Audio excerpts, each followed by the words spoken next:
Hi friends, போகிக்கு எங்கள் தோட்டத்தில் பிள்ளைங்கள்லாம் பாருங்கள் பூ பறிச்சுட்டாங்க சாமி கும்பிட்றதுக்கு. நான் தோட்டத்தில் அந்த கத்திரிக்காய் செடியில் இந்த கத்திரிக்காய், அவரைக்காய், மிளகாய் இதெல்லாம் கிடச்சிது. இது போதும் சாம்பார் வைக்க அப்படின்னு சொல்லிட்டு இதெல்லாம் பறித்து எடுத்துக்கிட்டோங்க.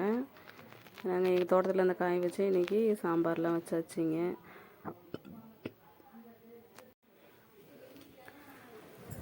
போகிக்கு வந்து கொழுக்கட்டை, உருளைக்கிழங்கு பொரியல், பரங்கிக்காய், எப்பவுமே கீரைலாம் செய்வோம். அப்புறம் இன்றைக்கி ரொம்ப லேட்டாகிடுச்சு, அதனால் வேணாம்னு விட்டுச்சு. ரசம், சாதம், சாம்பார், அப்புறம் கொஞ்சம் பருப்பு நெய் விட்டு பருப்பு எடுத்து வச்சுக்கிட்டோங்க. அவ்வளோதாங்க. சாமிக்கு படையல் போட்டாச்சு, எல்லோரும் சாமி கும்பிட்டாச்சு.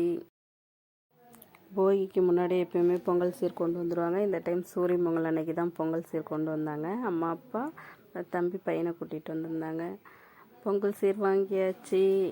எல்லாருக்கும் சூரியன் பொங்கல் நல்வாழ்த்துக்கள். வீடியோ பிடிச்சிருந்தா லைக் பண்ணுங்கள், சப்ஸ்கிரைப் பண்ணுங்கள். ஹாப்பி சூரியன் பொங்கல்.